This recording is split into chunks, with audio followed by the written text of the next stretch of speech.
Pemirsa, Jemaah Tarekat Naksabandia di Kota Padang, Sumatera Barat menetapkan jatuhnya 10 Zulhijjah 1444 Hijriah pada hari Selasa.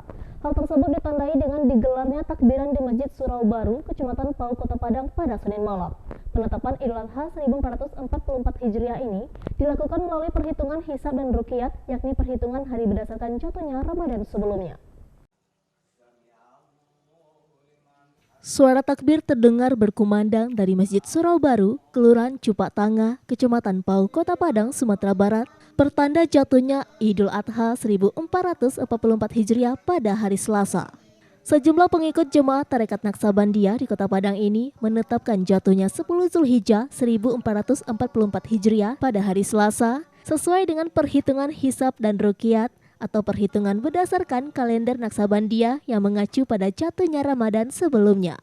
Sebelumnya, puluhan jemaah Tarekat Naksabandia ini melaksanakan salat Isya berjamaah yang kemudian dilanjutkan dengan mengumandangkan takbir secara bersama.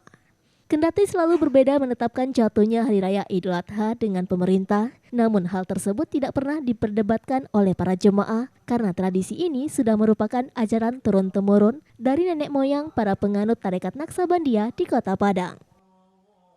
Hari Selasa tanggal 27. Itu penetapannya berdasarkan apa, Bu? Hisab dan ruqyah. Bisa dijelaskan sedikit hisab dan ruqyah itu seperti apa, Bu? Hari puasa, hari rayamu kan begitu. Ada melalui dari Ramadan. Hisab.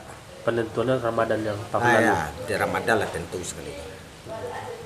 Misalnya hari apa puasa, itulah 10 Zulhijjah di bawah nanti.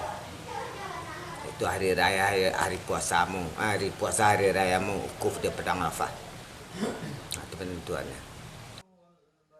Dari Padang, Sumatera Barat, Budi Sunandar, iNews melaporkan.